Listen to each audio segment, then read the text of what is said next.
Magandang hapon po sa inyong lahat.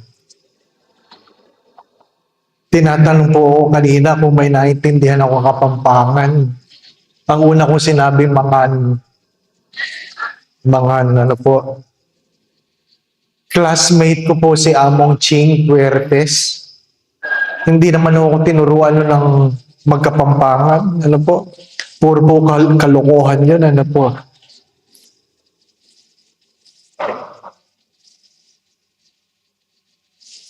Ano ba yung ibang Kapampangan? Ano pa? Abe. Tama po ba yan? Abe. Saguli. Yun, saguli. Ano po? Ano pa? Mekeni. Ano po? Kabaler. Ano pa? Putang bene. Pangit pakinggan. Ano po? Pero alam ko po, mayroong isang maganda. Dakal salamat. Ano po? Dakal salamat. Ano po? Ang tema po na sinabi ng inyong butihing kuraparo ko ay remembrance and gratitude. Remembrance and gratitude. Pag-alaala at pagtanaw ng utang na loob. Ano po? Hindi lang po pasasalamat, kundi pagtanaw ng utang na loob. Pag-alaala, hindi lang paggunita. Paggunita kasi is to celebrate. But there are things we remember even though we do not celebrate. And it's good to understand that not only the good things we remember, even the bad things. Not only the happy moments, even the sad moments, we remember. What is important is the lesson that it brought to our lives. Kahit pangit ang karanasan, basta nagdulot ng aral, ay maganda po itong alalahanin. Ano po? At maganda pong pagtuunan ng pansin, kung hindi kayo marunong mag-alaala, wala kayong ipagpapasalamat. The moment we forget, then we have nothing to be grateful for. Noong linggo, ang pinag-usapan po natin sa Ebanghelyo ay ang pagkabulag. Ano po? Ang tema ng linggo ay ang pagkabulag. Hindi yung hindi ka nakakakita. Bulag ka kasi ayaw mong tingnan ang mga bagay na dapat mo makita. Bulag ka kahit ikaw ay may mata kasi ayaw mong tingnan. Namimili ka ng tinitingnan. At dahil ikaw ay namimili ng tinitingnan, madalas, kung hindi man minsan, ikaw ay nakakalimot magpasalamat. Ang kawalan ng pasasalamat ay nagdudulot ng kawalan ng utang na loob. At madalas ko po itong sinasabi na ang utang na loob ay hindi nababayaran. Ang utang na loob ay tinatanaw. Kahit kailan, hindi mo yan mababayaran. Ano po? Tinatanaw mo yan. Habang panahon yan, hindi lang nasa iyong isipan, kundi nasa iyong puso. Kasi minsan, ang utak ay nakakalimot, pero ang puso ay minsan hindi nakakalimot. Mga minamahal na mga kapatid, ibig ko po kayong anyayahan sa hapong ito. Ano yung mga bagay-bagay na dapat nating intindihin tungkol sa pag-alaala at ano ang hamon na dinudulot nito sa buhay natin bilang mananampalataya?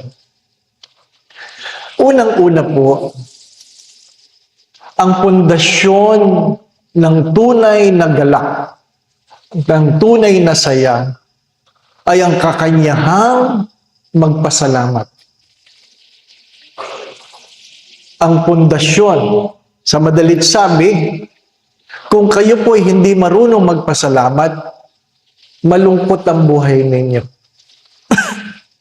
I always say this, the secret of a happy life is a grateful spirit.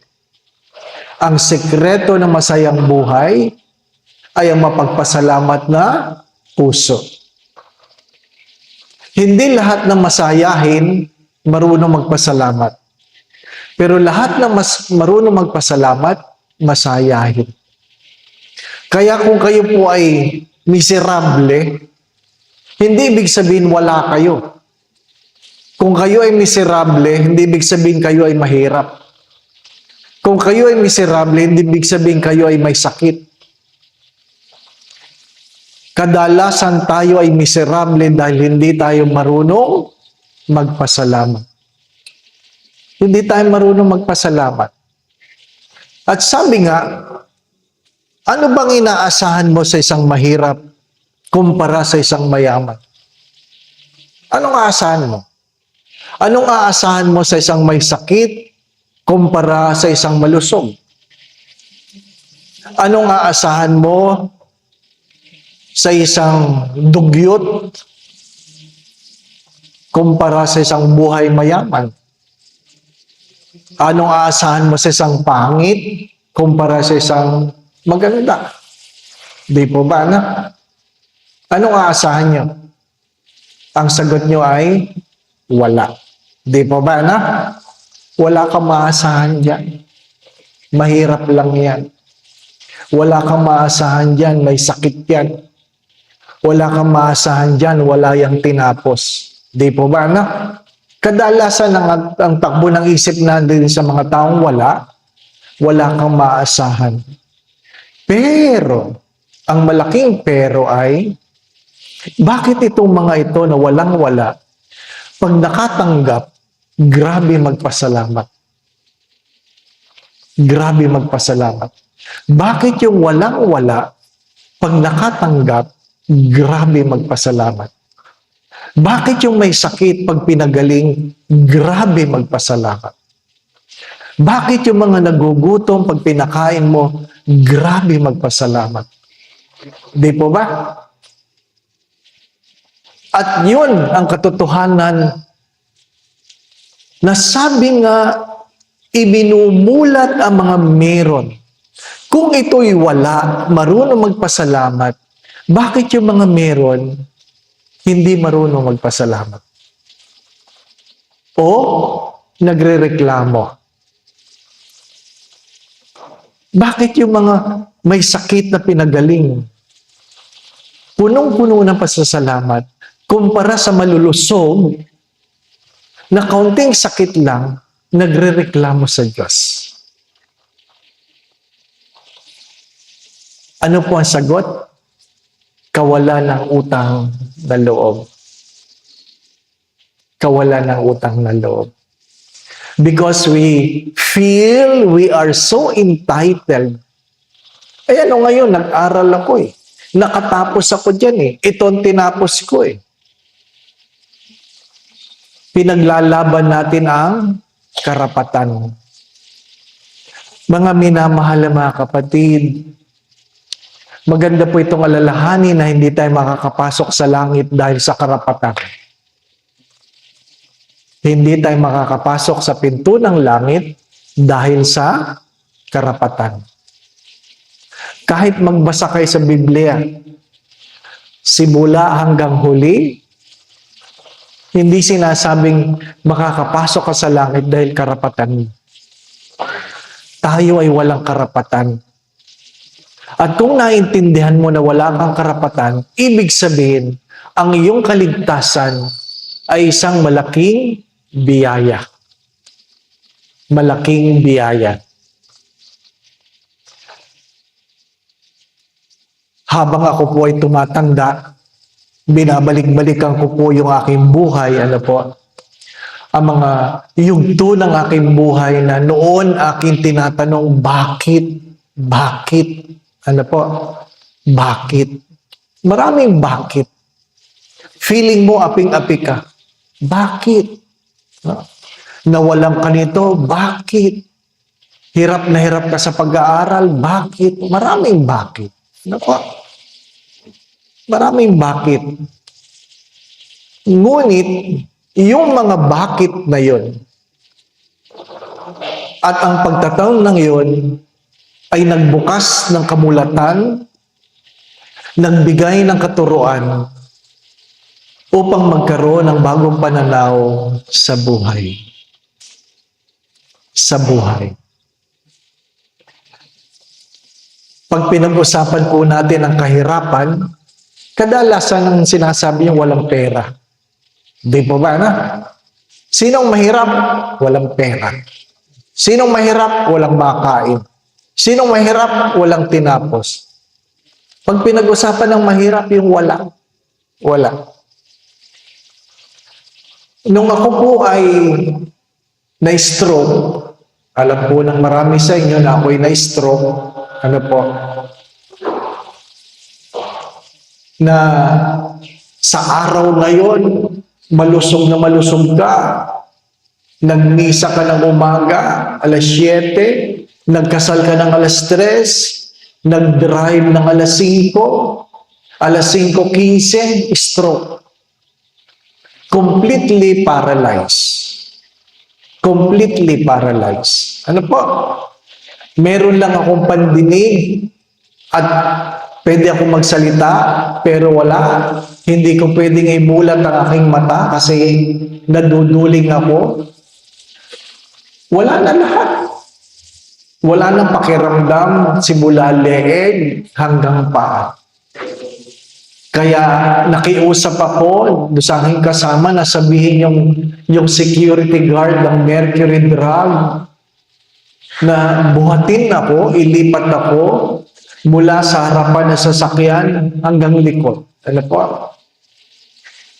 At habang nasa hospital ka na hindi ka makakilos, ang tinatanong ko lang ay, ano ang nangyayari? Ano ang nangyayari? Hindi ka makakilos. Nawala ba ang aking pinag-aralan? Hindi naman. Binawi ba ang aking diploma? Hindi naman. Tinanggalan ba ako ng aking pagkapare? Hindi naman.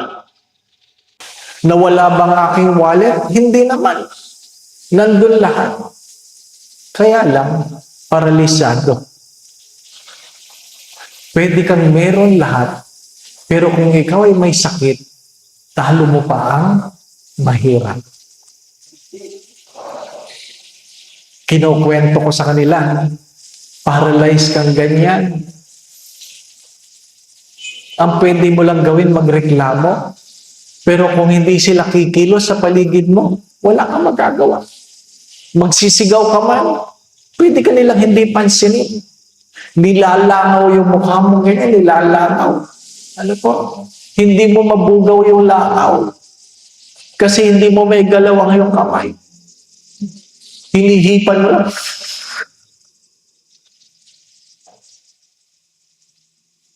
Ano ibig sabihin? You can have everything what you have.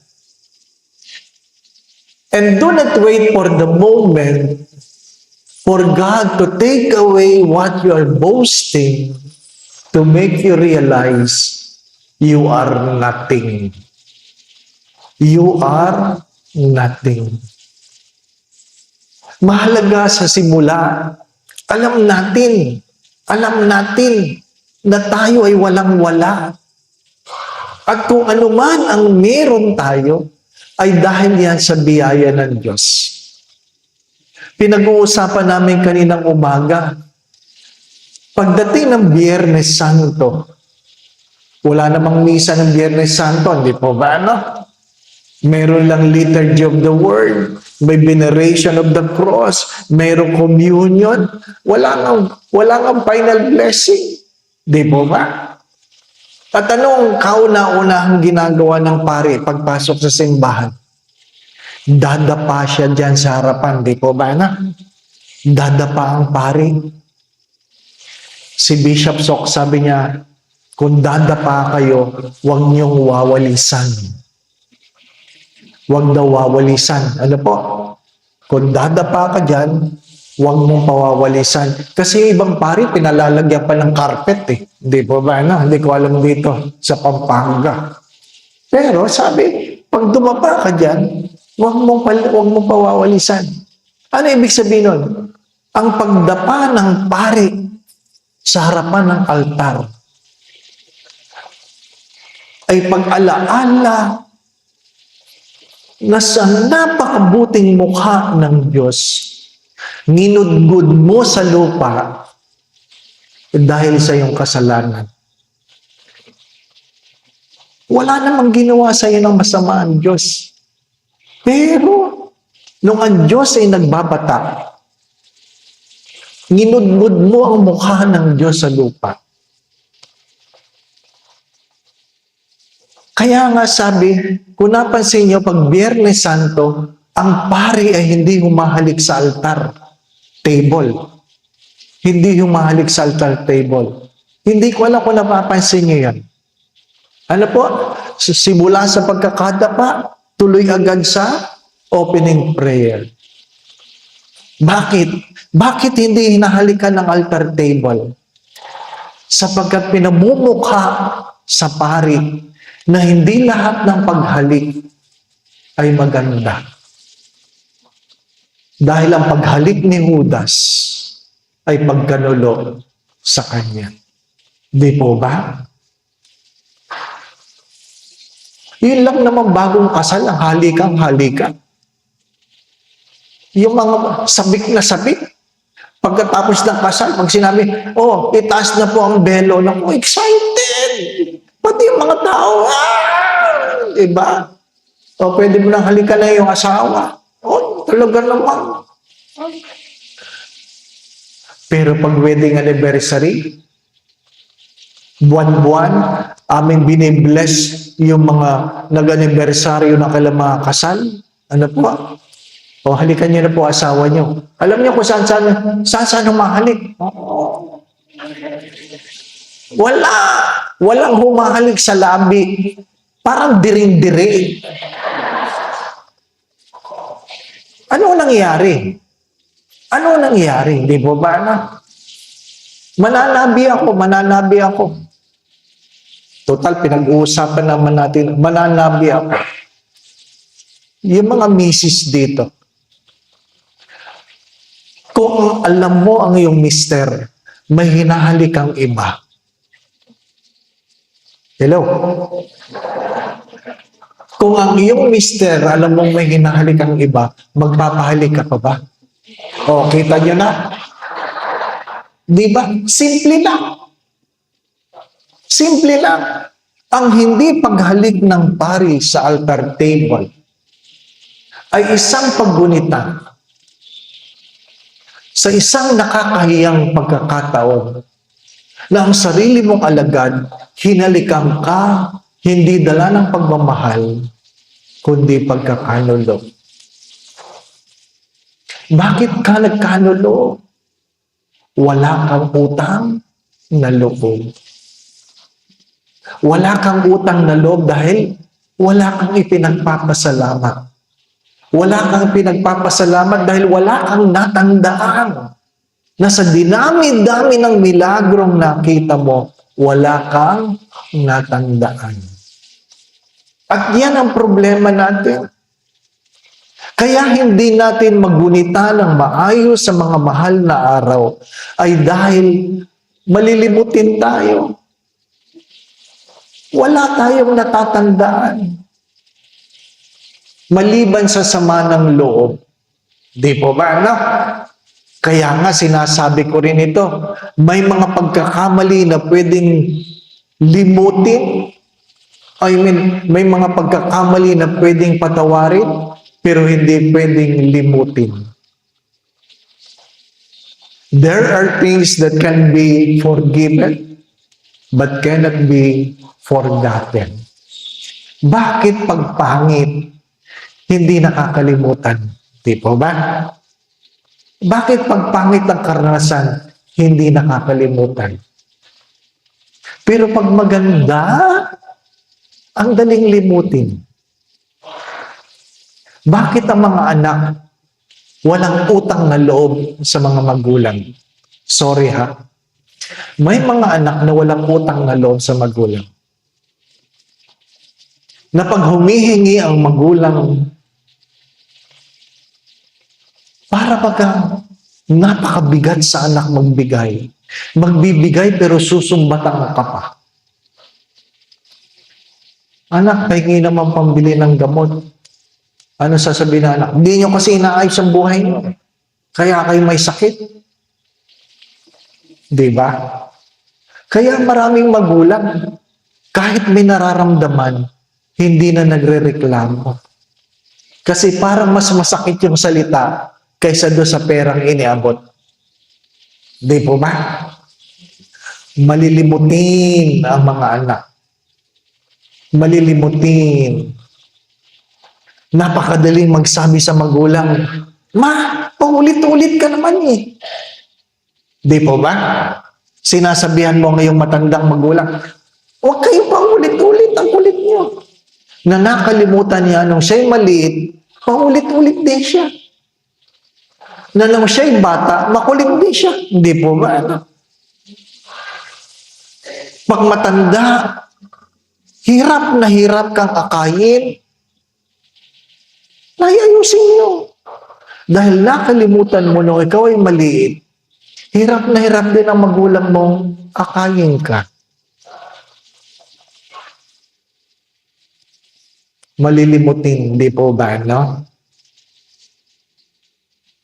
Sa kapirasong hinihingi ng magulang mula sa anak,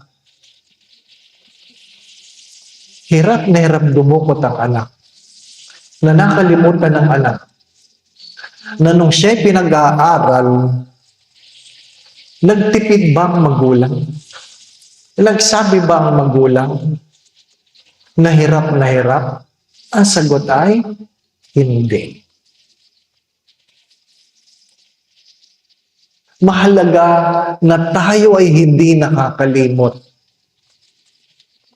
Mahalaga na kahit hindi natin ginugunita, ay inaalala natin ang mga bagay-bagay ng ating kahapon para mayroon tayong dahilan na magpasalamat.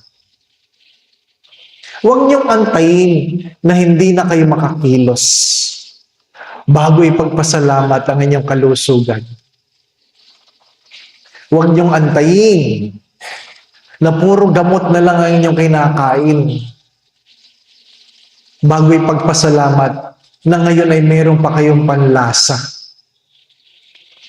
Huwag niyong antayin na hindi na kayo makabangon para pumunta sa simbahan kumpara na kayo ay malusog ngayon na para bagang ang hirap magsimba. Kasi nakakalimutan natin na meron tayong dapat ipagpasalamat. Alam naman natin na ibig sabihin ng Eucharistia. The meaning of the Eucharist is a thanksgiving. Isang pasasalamat. Isang pasasalamat. Kaya nga, pag wala kang pasasalamat, wala kang paggunita, wala kang dahilan para maging masaya. Wala kang dahilan para maging masaya. Ikalawa, ang pasasalamat, ang paggunita, gratitude and remembering creates a healing from our grief. Nagdudulot ng lunas sa mga sakit sa buhay. Sakit sa buhay. Minsan, kailangan niyong balikan ang mga pangit na karanasan upang hilumin ang mga sugat na meron ka sa kasalukuyan. Naikwento ko na po ito, marami sa inyo marahil yung kung kayo ay nakikinig sa mga homilies ko, na kung saan kaming magkapatid ay nag-aaral ng college at dala ng kahirapan, ako at ang aming panganay ay pumapasok sa college na isa lang ang aming sapatos. Isa lang ang aming sapatos. Sinusuot niya yun sa umaga, ako sa hapon. Umaga, aantayin ko siyang umuwi. 12:00, nakamedyas na ako. At pagdating niya, walang kwento-kwento. Yun ang aming walang kwento-kwento. Hubarin mo ang sapatos para mahanginan at lumamig ng konti at ako naman magsusuot. Kaya ang subject namin, dapat black section siya sa umaga, black section ako sa hapon. Pag linggo, isa nakasapatos, isa nakatsinelas habang nagsisimba. Nakatapos kami ng college, industrial engineer siya, mechanical ako. At habang ako'y nagtatrabaho, nabibili ko ang gusto ko, napipili ko ang sapatos na gusto ko. Pero minsan, pag dumadaan ako sa mga sapatusan, napapaluha ako. At tinasabi ng mga kaibigan ko, gusto mong bumili ng sapatos? Ang sagot ko ay, hindi. Ano tinitingnan mo? Naalala ko lang na minsan wala akong sapatos. Nagdudulot ng pagluha, hindi dahil malungkot, kundi punong-puno ng pasasalamat. Yung iba marahil sa inyo, nung pumutok ang bulkan, nalipat, di po ba Nagtatrabaho ako noon. Yun ang kauna-unahang pagkakataon na nakilala ko si Apo Seto sa sakop. Nagdadala ko ng bigas galing sa Maynila. Kaya ngayon, pari na ako. Pag nakikita niya ako, Father Concepcion. Yun ang naalala niya. Kasi hindi pa ako pari. Nakilala na niya ako. Anong meron? Anong meron ng ang Pampanga ay binalot ng lahar? Ang mga magulang marahil ninyo o ang iba sa inyo ay walang-walang laman ang pinggan. Yung iba'y nag-aantay lang ng mayroong may aabot. Iniluluha. At ngayon nakaraos na. Hindi na nagbabalik ang kawalan. At marahil ang iba pag kumakain ng marami, naalala mo ang panahon ng taggutom. Di po ba, Masaya ba yun? Hindi. Malungkot yun. Nakakatakot yun. Hindi mo alam kung meron ka pa para sa bukas. Pero bakit mo inaalaala? Kasi nagdulot yun ng aral. Ang mahalaga, nagdulot na aral. Kaya, pag mayroong masayang-masaya, tinatanong ko, anong natutunan mo? Pag mayroong umiiyak, tinatanong ko, anong natutunan mo? Ang mahalaga, mayroong kang natututunan. Sapagkat pag wala kang natututunan, malilimutan mo yan. Malilimutan mo yan. Ako ang nagpaaral sa isa sa aming pamangkin. At sabi nga, ang higpit ko daw. At nung nalaman niya na nung kami nag-aaral, isa lang aming sapatos, umiyak siya. At sabi niya, sorry po, Tito. Sorry po. Hindi ko alam na iyon ang iyong karanasan. Ang ating karanasan ang humuhubog sa ating mga pagkatao. Kaya nga, may kanya-kanya tayong ugali. Dahil hinuhubog tayo ng ating karanasan. Hindi ako madamot, marahil sinasabi mo, kaya lang dumanas ako ng hirap. Kaya ako ay tipid. Hindi naman ibig sabihin ng tipid, madamot. At yung mga hindi nakaranas ng hirap, yan yung kung mag-aksaya, ay grabe. Di po ba na? Grabe. Mga minamahal mga kapatid, maraming mga sugat sa buhay na hinihilom kung atin lamang binabalik tanaw ang ating mga kahapon. Kaya mahalaga sa mga magulang, nagkukwento sa mga anak na kanilang hirap. Kasi akala ng mga anak, ganun kadali ang buhay. Palagi ko yan sinasabi sa akin mga misa, mga anak, ang dami ng problema ng iyong mga magulang. Huwag mo nang dagdagan. Matitibay lang ang dibdib. Hindi mo lang alam na ang iyong ama ay lihim na lumuluha minsan. Itinatago ang mga luha dahil takot sila na sabihan na sila ay mahina. Kaya kahit gano'ng kalaki ang problema, nakangiti. Di po ba? Nakangiti. Ayaw ilabas ang saloobin kasi baka sabihin ay mahina. Di po ba? Well, alam ng Diyos. Kaya nga sabi nila sa isang aklat na binasa ko noon, pag ikaw daw ay umakyat sa langit, isa daw sa hahanapin sa iyo ni San Pedro ay ang mga sugat sa iyong mga palad. Tatanong ka daw, show me your nail marks.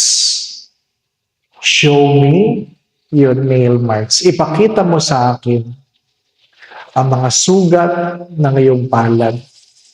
Sapagkat kalunos-lunos ang mga palad na makinis dahil hindi naglingkod. Hindi naglingkod.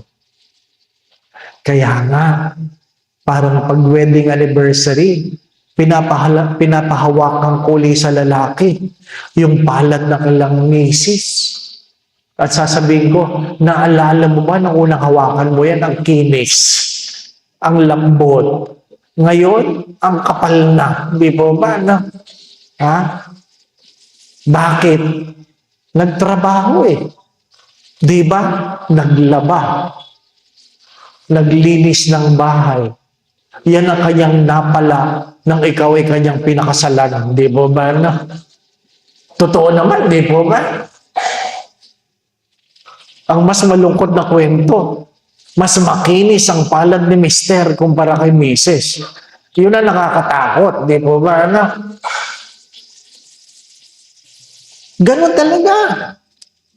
Ang ating mga pag-oo, may kaakibat na responsibilidad. Pero ito po ang aking sinasabi.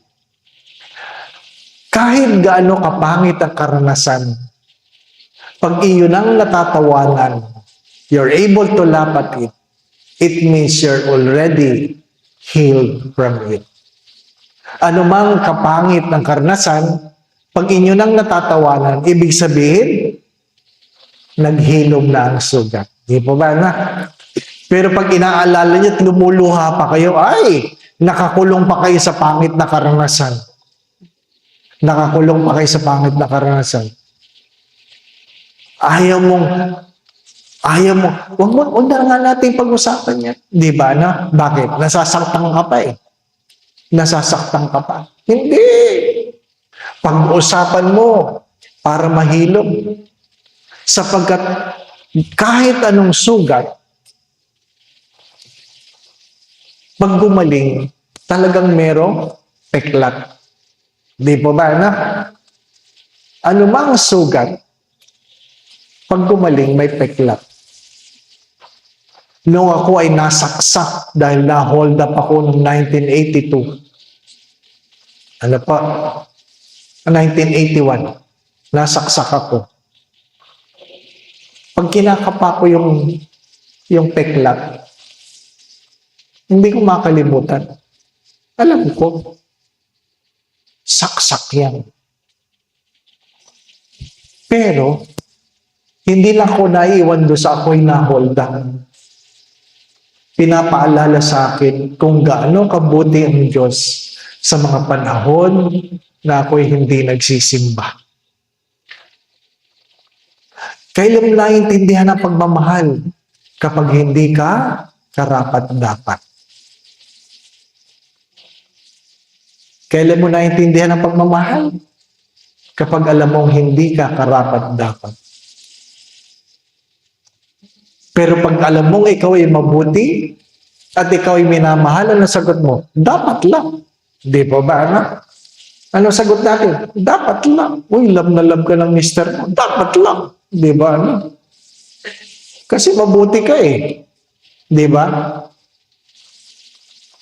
Pero pag ikaw yung nagwala at minahal ka pa rin, alam mo, punong-puno ng kababaang loob, pagsisisi, kahit pinatawad na, merong pasasalamat. Di po ba, anak? Kaya nga mga bata ngayon, pag binigyan mo, pag binigyan mo mga bata, hindi nagpapasalamat. Ang sinasabi ng bata, ito lang. Di ba? Ito lang. Mga minamahal na mga kapatid. Kaya nga, hindi ko po alam dito sa Pampanga. Yung mga bata, pagdating ng Pasko, ang laman ng isip, pera. Pera. Pagdating ng Pasko, nandun lahat sila sa labas ng simbahan. Akala mo yung mga tanod. Akala mo, nagpapaatras ng sasakyan, hindi naman marunong. Pito lang ng pito yon. Ano pa?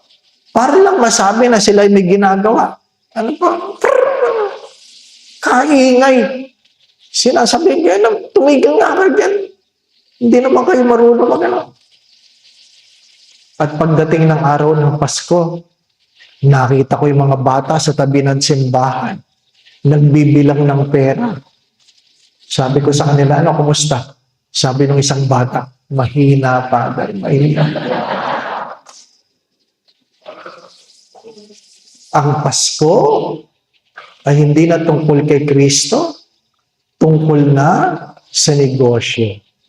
Di ba, Pero sabi ko, pag tumaba ka sa panahon ng Pasko, naintindihan ko. Pero pag tumaba ka sa panahon ng Kwaresma, may problema ka. Pag tumaba ka sa panahon ng Pasko, normal yun kasi ang daming party. Ang daming kainan, di po ba, Hindi ko lang alam dito sa Pampanga kasi kararating ko lang, pinakain kagad ako. Dinahandahan ko lang, baka makalimutan ko sasabihin ko.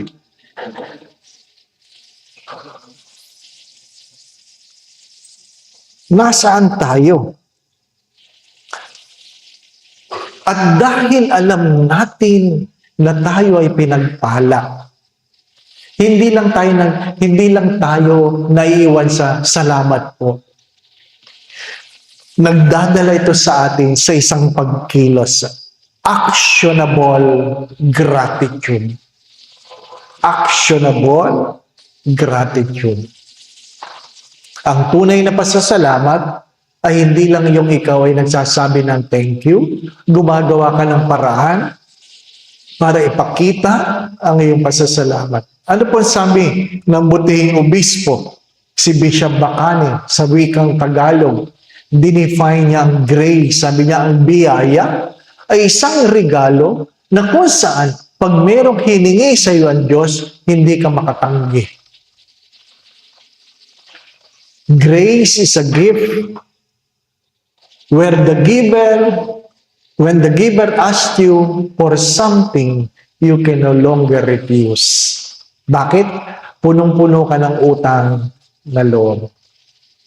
Di po ba, no? Grace is enjoying the gifts we do not deserve. Mercy is sparing ourselves from the punishment we deserve. Ang biyaya ay sabi nga, tinatanggap mo kahit hindi ka karapat-dapat. Ang habag ay ipinagkakait sa iyo kaparasahang ikaw ay karapat-dapat. Hindi lang tayo nakakatanggap ng biyaya, kinahahabagan tayo. At yun ang ginugunita natin sa mga panahon ng mga mahal na araw. Ano ang ginawa mo na? Pag inyo pong binabalikan, ang hinahanap sa atin, sa ating buhay pananampalataya ay bunga. Bunga. Fruits. Ano ang bunga ng biyayang iyong natanggap? Kaya nga kung naalala po ninyo, minsan si Jesus, tiningnan ang punong igos at walang bunga. Ano sabi niya? Tagpasin. Tagpasin. Sayang lang ang kinalalagyan kung walang dinudulot na bunga. Anong sabi ng hardinero? Pahintulutan niyo po ako na lagyan ng abono, dukalin ng lupa, at kung hindi pa rin siya mamumunga sa isang taon, atin po siyang tatagpasin. Pero ilang taon na nakalipas na hindi ka pa namumunga, di po ba, anak? Kayo po sumagot, ano na ang bunga? Ano na ang bunga ng kabutihan sa inyo ng Diyos? Pag kayo po ay pumunta, halimbawa, sa Fatima, meron pong mahabang tiles. Ano po? Mahaba. Napakahaba. At makikita po nyo madaling araw hanggang gabi, hanggang dilim, may mga taong naglalakad ng paluhod. Naglalakad ng paluhod. Pinapanood ko yan. Alam kong hindi yan madali kasi naglakad ako ng paluhod sa Quiapo na maiksi lang, pero ang sakit, ito napakahaba. Inaamin ko. Baka pag sinumalang ko, hindi ko talaga matatapos. Ano po? Pero tinanong ko minsan ng ilan sa kanila, ano po ang inyong hinihingi? Bakit kayo naglalakad ng paluhod? At ang kagulat-gulat na sagot, wala pa akong hinihingi. Nagpapasalamat lang ako. Bakit kayo naglalakad na paluhod? Wala po ako hinihingi. Nagpapasalamat lang ako. Sa simbahan natin, marami ang humihingi. Pero kokonti ang nagpapasalamat. Di po ba, anak? Hello? Gising pa ba kayo? Ha?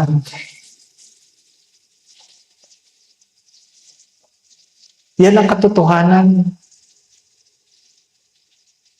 Pag merong hihingin, madalas. Pero pag natanggap na, wala na. Wala na. Maganda sana na ang simbahan natin ay puno ng mga taong mayroong pinagpapasalamat kaysa mayroong hinihingi. Hindi po ba, anak? Maganda sana na dinadalaw ng mga anak ang magulang. Hindi dahil may hinihingi, kundi dahil nagpapasalamat. Di po ba? Hello? Di po ba totoo? Mas maganda na dinadalaw ng mga anak ang magulang dahil mayroong pinagpapasalamat. Hindi dahil mayroon lang hihingin. Kasi ang malungkot na kwento ay may mga anak na nagbibigay hindi dahil nagmamahal, kundi dahil nagtataboy. Ano ibig ko sabihin? Maraming mga anak na mararamot. Sorry for the words. Madamot. Na pag hinihinga ng mga magulang ng konting tulong, at pagkamisa naman ang inihihingi ng magulang ay hindi para sa kanila, kundi sa kapatid din nilang walang-wala. Ano sasabihin ng anak? Bigyan mo na yan para umalis. Bigyan mo na yan para umalis. Sa madalit sabi, hindi lahat ng anak na nagbibigay, nagmamahal. Yung iba, para umalis kayo. Para umalis. Bakit? Visit kayo sa buhay. Di ba? Ang mga lolo at lola, nangihingi ba para sa kanilang sarili? Ang mga nanay niyong matatanda, nangihingi ba para sa sarili pag Pasko? Hindi naman. Gusto lang nilang meron din silang maibigay sa mga namamaskong apo. Di po ba, anak? Wala nang naipon. Yan ang katotohanan. Kung meron kang pasasalamat, dapat merong pagkilos. Palagi ko po ito sinasabi, tayo ay nagbibigay, hindi dahil meron tayong sobra. Tayo po ay nagbibigay dahil alam natin ang pakiramdam ng walang-wala. Kaya, kung ang pakiramdam mo ang nagtutulak sa iyo magbigay, magbibigay ka ng punong-puno ng pasasalamat. Dahil sinasabi ko, o sinasabi mo sa sarili mo, kasi minsan walang-wala ako. Di po ba? Walang-wala ako. Pang-apat, to remember and to be grateful is to be able to find goodness even in difficult days, setting time to intentionally remember blessing can foster a more positive mindset and greater awareness of goodness. Matatapos din yan. Ano man ang pinagdadaanan nating hirap, matatapos din yan. Sino sa inyong namatayan ng COVID? Meron po ba kamag-anak na namatay ng COVID? Aba, ang swerte nyo. Ilan lang. Ang aking tanong, bakit hindi kayo namatay?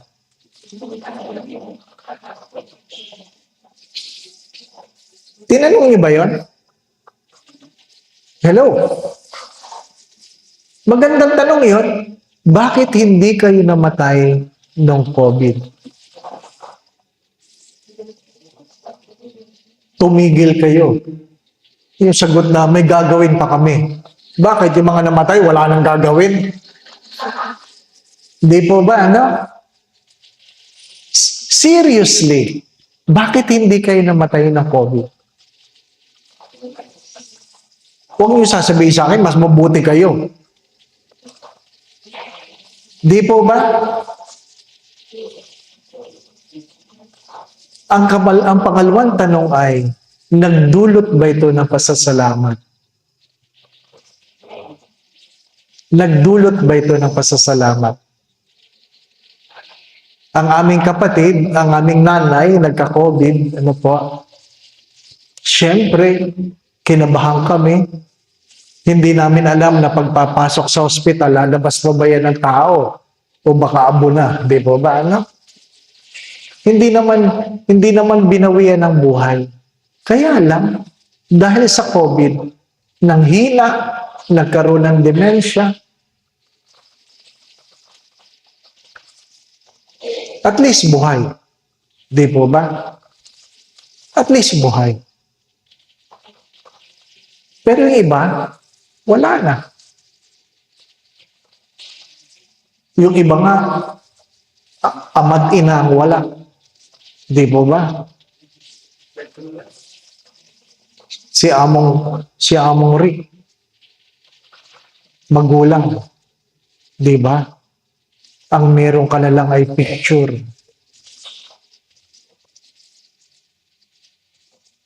Pagluha na lang ang meron.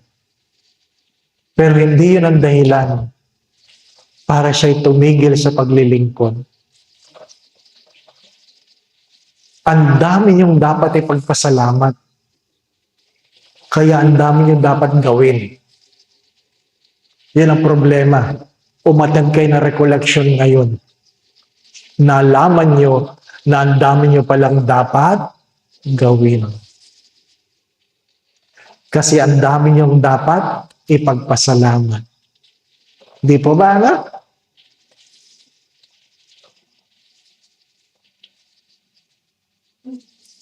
Ang hirap ng buhay, ang pagpapala ngayong natanggap, hindi lamang nagbibigay lakas ng loob, kundi nagdudulot ng magandang pananaw.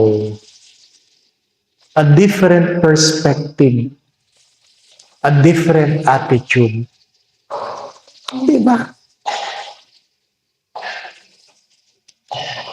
Huwag niyong kakalimutan, hindi sakit o hindi karamdaman ng pagtanda. Di po ba, na?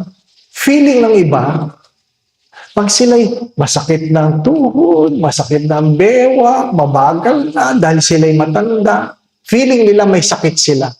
Wala kayong masakit, matanda lang kayo. Abo niya. Tanggapin ninyo. At pag kayo ay matanda, ibig sabihin kayo ay mahaba ang buhay. Magpasalamat kayo. Hindi yung reklamo kayo ng reklamo.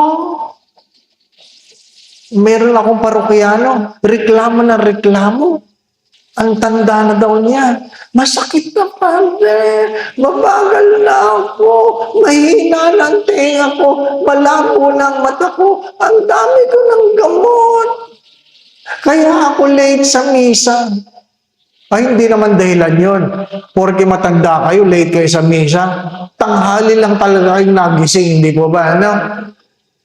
Nakalimutan yung mabagal na lang talaga kayo. Kasi kung kayo ay tatawid nung kayo ay malusog pa, doon sa kabilang kalsada papunta dito, baka 1 minuto lang nandito na kayo. Pero, di ba ba, ano?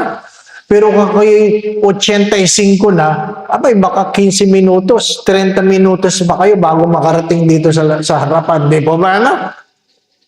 Hindi yung sakit. Matanda lang talaga kayo. Father, sabi ko sa kanya, nanay, ang dami niyong reklamo. Dapat nga, patay na kayo eh.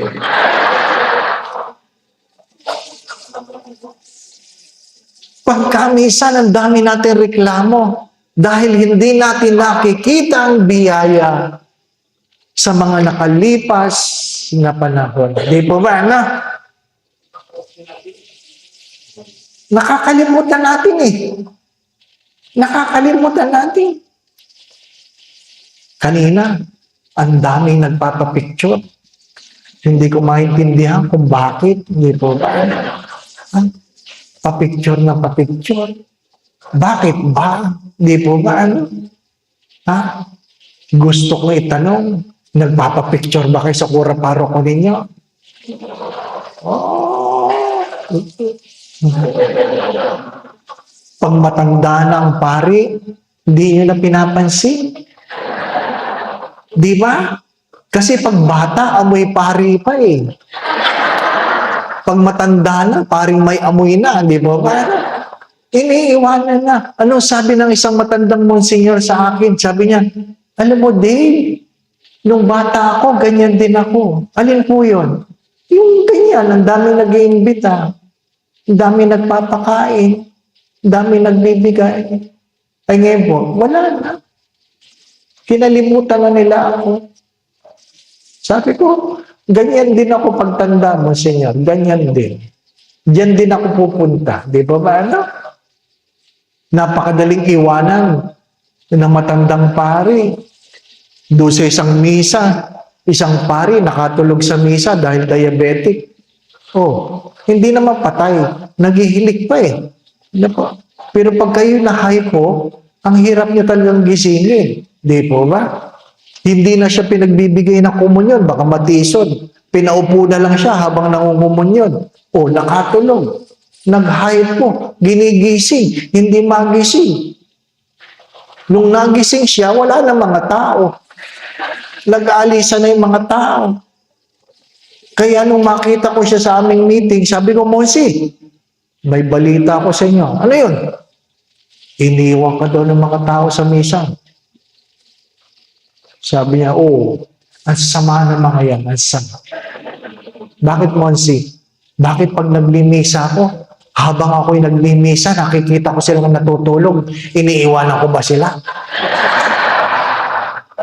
Oo, magsabi kayo. Di ba? Tinutulugan nyo naman talaga ang misa, pagka-misa, di ba ba? Ano? Yung iba nga sa inyo, pag may nakitang pari at siya magmimisa, sasabihin niya, sleeping time. Alam nyo na eh, di ba ba? Ano? May mga paring ibong Adarna, di ba ba? Ano? Na pag nagsalita, talagang kahit anong mulat mo, makakatulog ka eh, di ba ba? Ako, Father, pag yan ang nagmisa, talagang makakatulog ako. Ano sagot ko dyan? Huwag mo siyang kakalimutan. Huwag mo siyang kakalimutan. At saan man siya nalilipat, alamin mo. Bakit, Father? Darating ang araw na hindi ka na makakatulog. Magsimba ka para makatulog ka. Di ba ba? Di ba? Lahat may dahilan. Lahat may dahilan. Oh. Imagine nyo na lang. Di ba ba? Ano? Natutulog yung nagsisimba. Natutulog yung nagmimisa. Di ba ba? Totoo naman yun. Yung iba talaga, sa misa lang natutulog eh. Unang pagbasa, unang pagtulog. Ikalawang pagbasa, pangalawang pagtulog. Di ba ba? Humiliya, mahaba-haba ang pagtulog. Kaya pag nagising siya, tapos lang, tapos na. Parang masama ang loob, maiksi ang homily, no? Bitin eh, bitin, di ba? Yung iba, bigla na lang tumatayong ganyan kasi akala niya, pinatatayo na, di ba? Nag-homily pa si Father, biglang tumayo. Ano pong kailangan ninyo? Wala pa. Nalimpungatan, di ba ba? Wala. Kasi ang mga misa, pagkamisan, obligasyon, hindi pasasalamat. Di po ba? Minsan, ang mga misa ay obligasyon, hindi pasasalamat. Kung marunong tayong tumanaw ng utang na loob sa Diyos, sikip palagi ang simbahan ito. Bakit maluwag? Maraming nakakalimot, magpasalamat. Yun lang yun. Bakit hindi kayo dinadalo sa bahay ng inyong mga anak? Nakalimot, magpasalamat. Bakit hindi nagbibigay? Nakalimot, magpasalamat.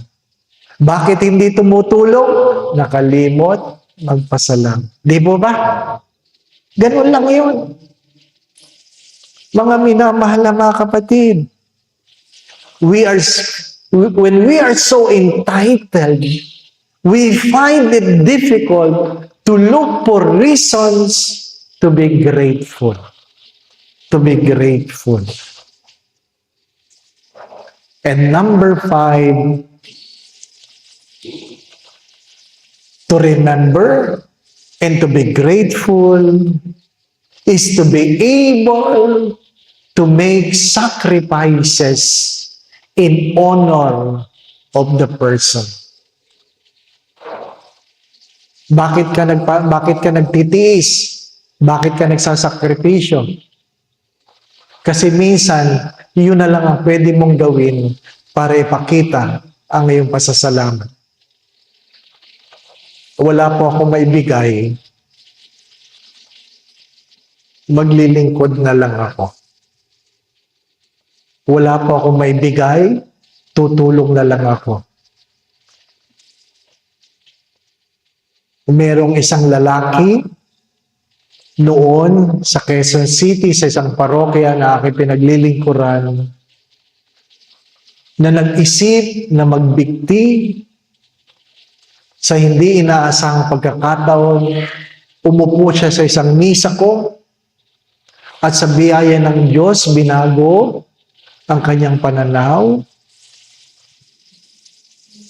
At dahil doon, tumanaw siya ng utang na loob. Tumanaw siya ng utang na loob. At sabi niya sa akin, Father, hindi ako taga rito. Hindi ako mayaman. Pwede bang pahintulutan niyo ako na paminsan-minsan ako ang mag-map sa simbahan? Sabi ko, bakit kayo magmamap? Wala ho kasi ako may bibigay. Ibig ko lang suklian ang biyayang aking natanggap. Ay sabi ko, sige. Pero kalaunan ay tinanong ko, ano po ba pinagpapasalamat ninyo? Saka lang siya nagkwento na isang hapon, pauwi siya, galing sa kanyang trabaho, at inisip niya na hindi na umuwi sa pamilya at kitilin ang kanyang buhay. Napadaan lang siya sa simbahan. Pagod na pagod, sabi niya. At narinig ko mga bagay na kailangan ko marinig at binago nito ang aking buhay. Walang-wala ako. Ang pwede ko lang gawin, Father, tumulong sa paglilinis sa simbahan. Hinayaan ko siya maglinis. Wala kang panghulog. Pero at least, kung ikaw ay may dahilan, may paraan. Di po ba? Kung may dahilan, may paraan.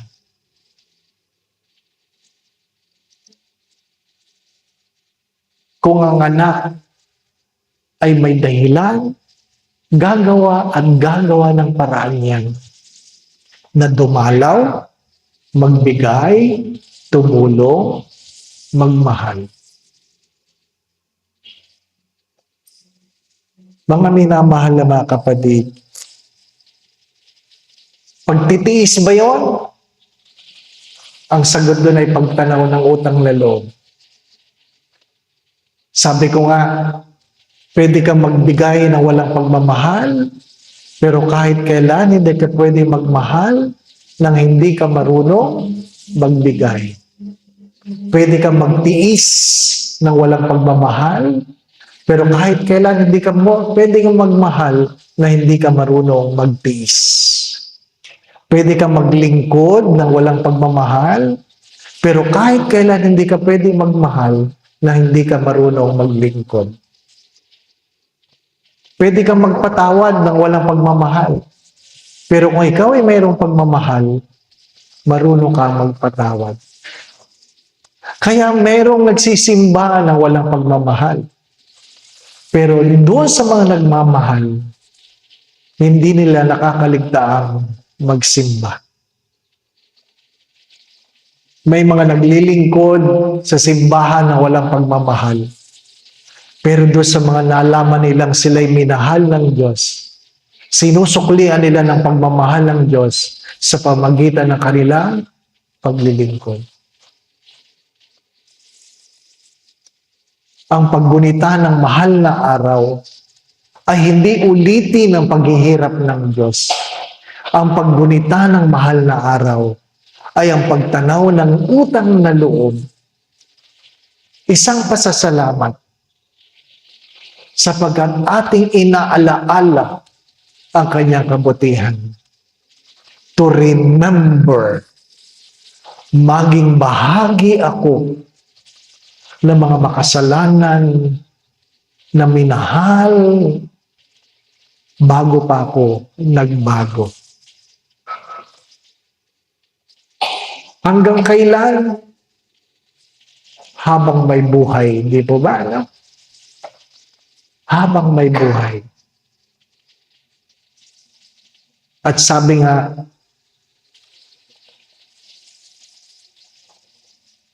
hanggang kailan o hanggaano kalaki ang pagmamahal ng Diyos sa akin? Ang sagot ay, tingnan mo ang krus. Ganito lang ba? Ganito lang ba? Hindi. Idinipa. Ang dipa na yan, ang panukatan ng pagmamahal sa iyo ng Diyos. Hindi ibig sabihin ikaw ay naghihirap, hindi ka minamahal. Hindi ibig sabihin ikaw ay nagugutom, hindi ka minamahal. Hindi ibig sabihin ikaw ay may sakit, hindi ka minamahal. Sapagkat minsan ang mga yan ay bahagi ng buhay upang maalaala mo na ikaw ay patuloy na minamahal. Minsan binabasa ko ang buhay ni Padre Pio ng Pietrelcina. Siya po ang aming secondary patron. Siya po ang aking, sabi nga ay nagbigay ng pag-asa nung ako'y may stroke. Paulit-ulit lang ang panalangin, stay with me, Lord, for I am weak. Stay with me, Lord. At nung binabasa ko ang kanyang buhay sa mga huling araw, sa kanyang karamdaman, siya ay binabantayan ng dalawa niyang kapatid at mayroong langaw na dapo ng dapo sa kanya. Binubugaw ng kanyang kasamang mga kaputsino. At sabi ni Padre Pio, leave me with my fly. Leave me with my fly. Kasi ayaw nating nilalangaw tayo, di ba ba? No? Ayaw natin. Pinagninilayan ko yun kasi nung ako'y na-stroke, iba talagang pakiramdam nung ikaw ay nilalangaw eh. Ano po? And I pray, and I ask Padre Pio, grant me the patience to understand the discomfort in this broken world. Mali yung aking panalangin. Dininig. Kaya minsan, nagmimisa ka, nilalangaw ako. Sabi ko, ano ba na po, nilalangaw? Nag-homily ka, nilalangaw ka. Ano po? Natatawa na lang ako. Ano? Natatawa na lang ako. Dahil minsan, mapagbiro ang Diyos. Ikaw naman, di ko mabiro. Di ba ba? Huwag kang iyak ng iyak. Minsan, biniro ka lang. Di ba? Minsan, mapagbiro ang Diyos. Sabi nga ni Teresa ng Avila, ganyan talaga mga kaibigan ko. Minsan, binibiro ko. Ano sabi ni Teresa ng Avila? Yung mga kaaway ko naman ang biruin mo. Talagang ako lang, di ba ba? Kasi minsan ang pagbibiro ng Diyos masakit. Di ba? My dear friends, my brothers and sisters, maiksi lang ang buhay. Hindi naman kailangan mahaba ang pagninilay, di ba ba? Kasi tinitingnan ko ang oras. Alas 6:17 na. Sobra na ako sa isang oras. Di po ba, Diyan lang kayo. Sa Manila pa ako. Sana maliwanag po.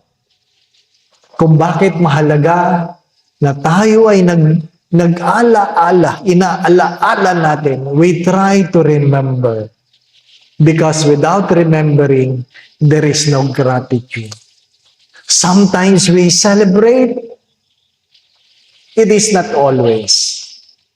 As long as you remember. Do not forget this. The secret of a happy life is a grateful spirit. Not all happy people are grateful people, but all grateful people are happy people. They are grateful because they know how to remember. Amen. Magandang gabi po sa inyo.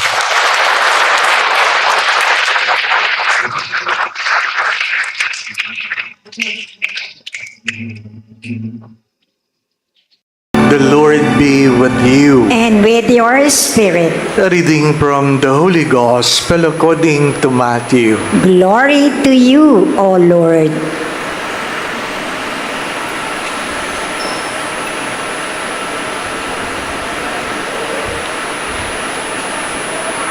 When Jesus heard of the death of John the Baptist, he withdrew in a boat to a deserted place by himself. The crowds heard of this and followed him on foot from their towns. When he disembarked and saw the vast crowd, his heart was moved with pity for them, and he cured their sick. When it was evening, the disciples approached him and said, "This is a deserted place, and it is already late.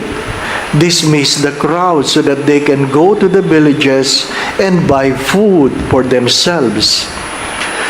Jesus said to them, "There is no need for them to go away. Give them some food yourselves." But they said to him, 5 loaves and 2 fish are all we have here." Then he said, "Bring them here to me." And he ordered the crowd to sit down on the grass. Taking the 5 loaves and the 2 fish, and looking up to heaven, he said the blessing, broke the loaves, and gave them to the disciples, who in turn gave them to the crowds. They all ate and were satisfied. And they picked up the fragments left over, 12 wicker baskets full. Those who ate were about 5,000 men, not counting women and children.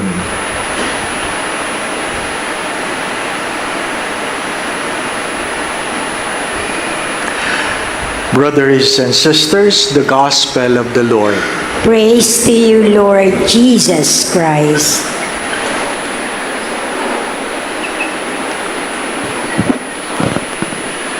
I have said this before. If you want to understand life, you have to visit 3 places: the cemetery, the prison, and the hospital. Visit those places: cemetery, prison, and hospital. In the hospital, the last thing they will give you is the oxygen.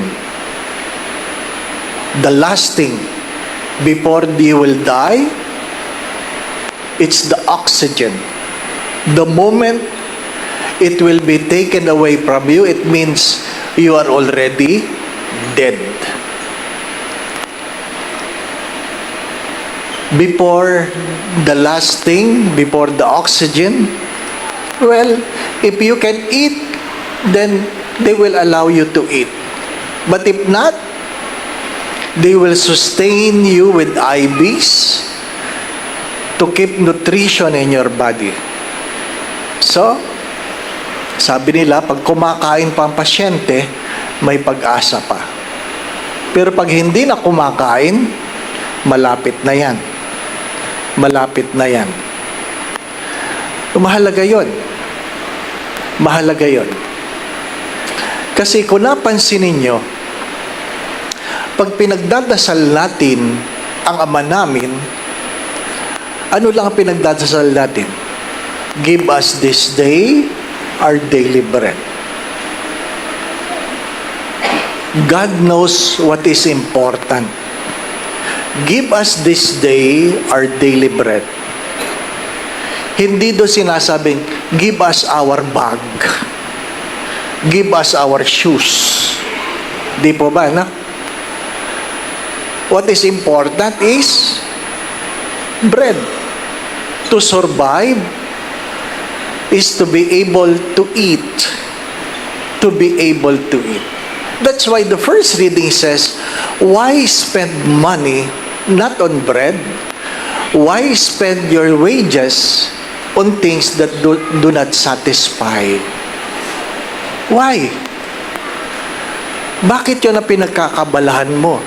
Samantalang, ang pinagdadasal mo lang naman ay, bigyan mo kami ng aming kakanin sa araw-araw. What is the second reading trying to tell us? Before our parents committed sin, we don't have needs for clothing. Hindi mo kailangan ng damit nung wala pang kasalanan ng tao. Hindi mo kailangan ng tirahan nung wala pang kasalanan si Eva at si Adan. At hindi mo kailangan magbungkal ng lupa.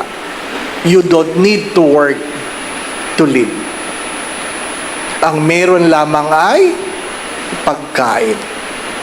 At sinabi lamang, lahat pwede mong kainin maliban sa bunga ng puno ng katotohanan. You can eat everything except the fruit of the tree in the center or in the middle of the garden. Bigyan mo kami ng aming kakanin sa araw-araw. What separates us from God is sin. What separates us from God is sin. My dear friends, my brothers and sisters, what is the gospel trying to tell us? It is not impossible for God to feed us. It is not impossible for God to feed us.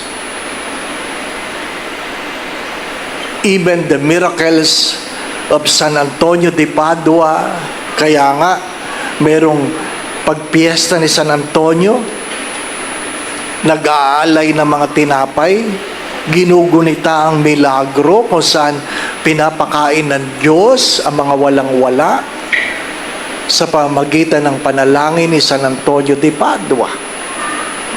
Sa ibang mga milagro, mahalaga. At alam natin, nadinig na natin yon, we become what we eat.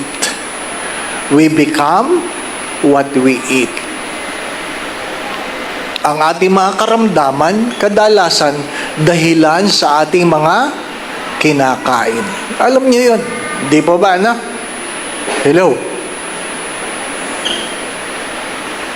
Ang ating mga karamdaman ay dahil sa ating kinakain. At pag kayo ay nagtanong sa doktor, at sasabihin talaga ng doktor, your health, ang iyong kalusugan ay binabase sa 80% of what you eat. Only 20% of your exercise. Kung mayroong exercise. Kung meron. 80%. Our health is made by 80% of what we eat. Diabetic, hypertension, name it. Even cancer is all about what we eat. Mga minamahal na mga kapatid, ano sabi niya? You don't need to pay for what you will eat, for what you will drink. Saan yan? Sa lamesa ng Diyos. To receive the body of Christ, You don't need money. All you need is a humble disposition, free from sin. Free from sin. Because it is what separates us from God. Ngayon, mahalaga yung ikaw ay nakakakain pa. Mahalaga. Bagamat tayo mga Pilipino, talagang mukha lang tayong pagkain. Sorry for the words, ha? Sorry for the words. Ano pa? Naghahanap tayo ng dahilan para makakain ng libre. Hindi pa ba, no? Marami sa atin, naghahanap ng dahilan para makakain ng libre. At lahat, halos lahat, ang basihan ng relasyon, pagkain. Di ba? Pag may kasalan, maluwag ang simbahan. Puno ang reception. Di po ba, na? Pag tinanong mo ang binyagan, kumusta ang binyag? Hindi masarap ang handa. Wala sila sa binyagan, nasa reception sila. Di po ba, no? Kung tayo ay magpapatlak para makamura, hindi lahat nagdadala. Pero marami sa kanila may siplak. Gusto mag-uwi. Hindi na nag-ambag, gusto pang mag-uwi. Di po ba, ano? Mga minamahal na mga kapatid, kaya naintindihan ng Diyos ang ating katakawan. Sorry for the words. Di po ba, ano? Mahalaga yun. Ipagpasalamat mong ikaw ay nakakakain. Ipagpasalamat mo na ikaw ay merong kinakain. Kasi hindi lahat merong kinakain. Ano po? Ikatlo, sanang kinakain mo maayos. Di po ba, na? Maayos. Nung ako'y seminarista, na-assign ako dyan sa Caloocan, sa bagong baryo, na kung saan ang maraming pagpag, alam niyo yung pagpag, doon ginagawa. Bakit doon ginagawa? Kasi karamihan ng may bahay doon sa bagong baryo, ang trabaho ay nangungulekta ng mga tira-tirang pagkain sa mga restaurant. Doon ako nakitira. Doon ako nakitira. At sa gabi, kami ay mga mangungulekta ng mga tira-tirang pagkain sa basurahan. Ano po? Sa basurahan. Literally sa basurahan. Anong ginagawa namin? Pipiliin namin. Ano po? At yung napagpilian, lulutuin namin at yung tinitirhan ko ay binibenta nila sa mga babuyan. Yung mga nakuhang mga tira-tira, na po. Kaya ang tawag sa lugar na yan, Pugad Baboy. Hindi comics yun. Lugar yun. Pugad Baboy. Ano po? Yun po ang trabaho ng mga tao. So yung napagpilian na hindi masyadong may natira pang laman, na pork chop, fried chicken, kung ano-ano pa, yun ang papagpagan, huhugasan, lulutuin, at yun ang kakainin. Yun ang kakainin. Ano pa? Yung napritong manok, kahit alam kong pinaghugasan na, kaya kong lunukin. Ano pa? Ang hindi ko kaya, yung sinangag kinabukasan. Ano pa? Kasi yung, alam mo yung sinagag, alam mo, napaghugasan na lang yun ng kanin, hindi po ba? Ano? Pero, minsan, pagdating ko doon, naikwento ko na ito, hindi pinansin yung dala kong pagkain. Kasi mayroong bagong sinaing. Alam ko hindi pagpag yun, bago sinaing eh. Ano pa? At mayroong parang corned beef. Parang hindi naman pagpag. So, nung kumakain na, kuya, kain ka. Alam ka namang hindi ka makikain sa tinitiran mo. So nakikain ako. Sumandok ako. Nung sinubo ko na yung corned beef, hindi lasang corned beef, ay naisubo mo na. Naglalaro ang isip mo kung ano ito. Kahit anong lunok ko, ayaw talaga sumama. Hindi po ba? Kasi, yung katawan mo, nag-iisip ng kung ano-ano. Hindi po ba? No? Kahit anong lunok ko, ayaw talaga. Sabi ko, pag ininom ko ito ng tubig, dadami ito. Lalong hindi ko ito malulunok. Dahan-dahan ko talaga. Ano po? Nagluluha ako. Buti na lang yung katabing bata. Sabi, kuya, ayaw mo yan? Sabi ko, hindi naman. Sabi, akin na lang. Uy, buti na lang. Di po ba? Ano? At least yung laman lang ng bibig ko, pinoproblema ko. Di po ba? Ano? Pinipilit ko talagang lunukin. At kunwari, nagmumug ako. So, habang minumumog mo, siyempre, nilura mo na yung laman ng bibig mo, di ba ba, ano? Hindi ko talaga malunok eh. At nakita ko sa basurahan, ay, bagong bukas naman palang dilata. Kahit expired, pwede na, di ba ba, ano? Kaya sinisipa-sipa ko yung basurahan. Kung anong klaseng dilata. At nakita ko, Meat Plus. Meat-chang pala, Meat-chang. Ay, Meat-chang. Kaya lang ang brand, Pedigree.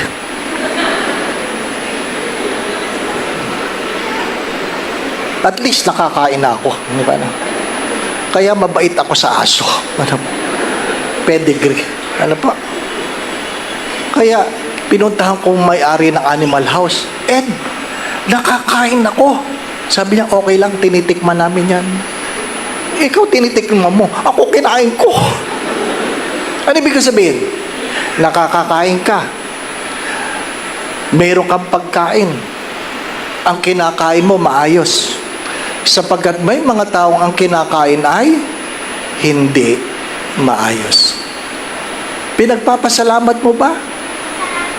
O ang mga anak mo ay inirereklamo kung ano ang iyong nasa hapagkainan? Di ba? Wala lang hotdog. Wala na kagad ulam. Meron kang corned beef, meron kang sinangag, meron kang itlog, wala ka lang hotdog, sisigaw ang anak mo, wala tayong ulam. Bakit? Sinanay nyo.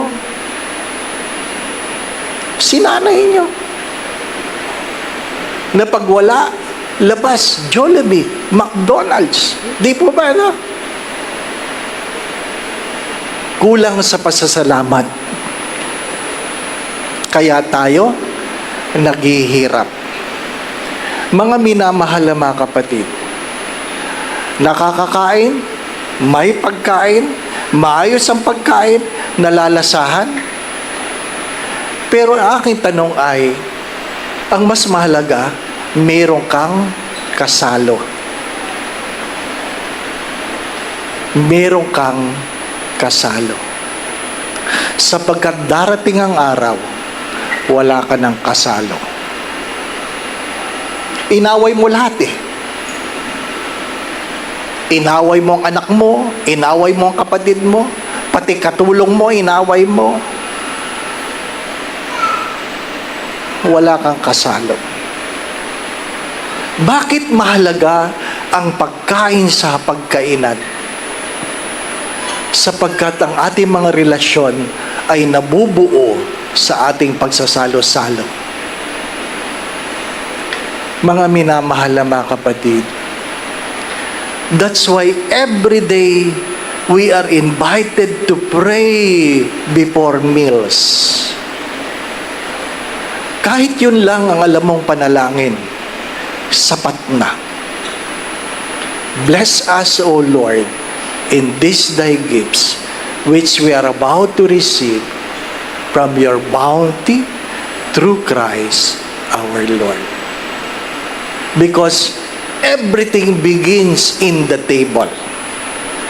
Everything begins in the table. Kahit sinabi ni Mother Teresa, the family that prays together stays together. But Mother Teresa of Calcutta have also said this, the family that eats together stays together. My dear friends, sometimes it is not the food. It is who we share the food with. Minsan hindi yung pagkain pinagsasaluhan. Ang mas mahalaga, sino ang iyong kasalo. Kasi tayo mga Pilipino, kahit magdildil ng asin, pwede basta magkakasundo. Kahit mani, malakas ang tawanan na magkakaibigan. Maglagay ka ng crispy pata sa magkakaaway, wala magsisimulang kumain. Again, think about this. Think about this. In the way you eat, in what you eat, how you eat, whom you eat with, really matters. That's why even in the scripture, even in the Eucharist, we are made together by the bread we partake in the table of the Lord. Do not forget this. God can easily make miracles, but not all those who partake of the miracles share the meal with God. Habang pwede, sana sinasamantala. Sapagkat hindi habang panahon na ikaw ay makakakain at bago ka malagutan ng hininga, naintindihan mo ang halaga ng buhay. Amen. Again, going back to what I've said, bago malagutan ng hininga, ang unang mawawala ay kumain. Ano pa? Kaya pag hindi na nakakakain, malapit na yan. Ano po? Kaya kumain kayo. Ano po? Ano po? Pag sinabi ng doktor, bawal yan, may pag-asa pa.